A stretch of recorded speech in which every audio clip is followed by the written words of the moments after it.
730 재보선에서 낙선한 뒤에 지금 은퇴를 선언했죠. 바로 손학규 전 대표인데요. 근데 저렇게 굉장히 전원에서 생활하고 있는 게 보기 좋아 보이기도 한데 왜 언론에 등장했을까 또 궁금하기도 합니다. 조수인 차장, 네. 혹시 좀 통화를 해보셨습니까? 통화는 안 해봤습니다. 예. 지금 왜냐면요. 손학규 상임고문이 살고 있는 곳에 휴대전화가 터지질 않습니다. 아, 그렇습니까? 예. 예. 아주 오집니다. 그러니까 여러분들이 이 손학규 상임고문이 이 강진의 한 토굴에서 머물고 있다는 소식은 오래전부터 들었다고 하는데요. 한마디로 사람 살 곳이 못 된다. 이런 예. 반응들이 많았습니다. 예. 뭐 전기는 들어오는 데입니까? 전기도 잘 들어오지 않고 일단 TV, 인터넷, 휴대전화가 안 됩니다. 예. 네. 스탠드가 있는 걸로 봐서. 스탠드는 보이네요. 예. 예. TV가 안 되고요. 인터넷이 안 됩니다. 그리고 휴대전화가 안 터집니다. 그러니까 지금 신문명 시대에서는 오지 중에 오지라고 봐야겠죠. 예. 근데 저런 곳에서 사는 이유가 뭔가요? 예. 일단 그 730 재보궐선거 때 수원에 출마를 했다가 낙선을 하고 정계 은퇴를 했죠. 근데 이 손학규 상임고문이 항상 이 큰 일을 닥쳤을 때마다 자기를 반성하는 차원에서 과거에도 여러 차례 전원으로 돌아가서 민생과 함께 호흡을 하고 본인을 성찰하는 시간을 많이 가져왔었습니다. 지금 보시는 장면이 아마 이제 그 2007년에 한나라당을 탈당하고 민생 속으로 들어갔던 그때 모습 같기도 하고요.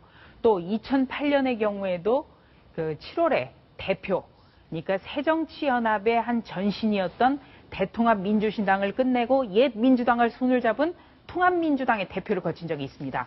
2008년 7월에 이 통합민주당의 대표를 끝내고 또 2년 가까이 춘천의 농가에서 닭과 오리를 치면서 그 민생과 함께 호흡을 하겠다. 그러면서 여러 글도 올리고 그랬었습니다. 근데 그렇게 좀 민생과 호흡하는 그런 정치인의 모습 사실 보기 좋거든요. 네. 그런데 손학규 상임고문의 근본적인 한계 뭐였을까요? 네. 일단은 어떤 손학규 상임고문 하면 중도의 색채가 굉장히 강하고요. 또 정치인에게 드물게 경기도 출신이라는 어떤 장점도 있었습니다. 예. 또 경기도 지사를 거친 경력도 화려했고요. 또 보건복지부 장관이라든지 과거에 그 여당 대변인으로서 굉장히 각광을 받았습니다. 그런데 문제는 항상 이 뒷심이 부족했다는 거죠. 뒷심이요? 예.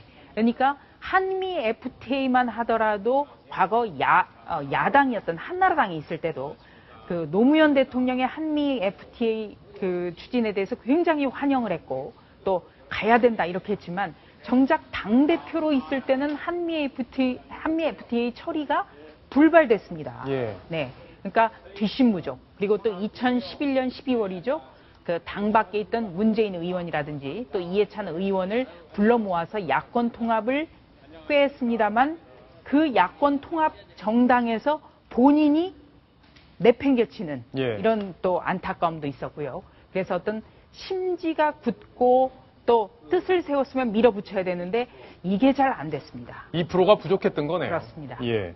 근데 사실 저 오늘 강진에서 사는 장면이 공개가 되면서 궁금했던 건 뭐냐면 아니 정계 은퇴를 한 분이 왜 언론에 다시 등장했을까? 누군가가 왜 사진을 언론에 공개를 했을까? 사실 그런 의문이 좀 들더라고요. 네, 그렇습니다. 그러니까 이 정치인에게 가장 두려운 게 바로 잊혀진다는 그렇죠. 겁니다. 그러니까 비록 지금은 정계 은퇴를 했지만 항상 국민들에게 어떤 모습으로 지금 어떻게 지내고 있다. 이런 모습은 좀 보여주고 싶지 않았을까. 예. 이렇게 생각이 되고요. 저는 이번에 손학규 상임고문이 지금 거처하고 있는 곳이 전남 강진이라는 거에 대해서도 굉장히 좀 관심을 갖습니다. 전남 지역이라는 부분이죠? 왜냐하면 예.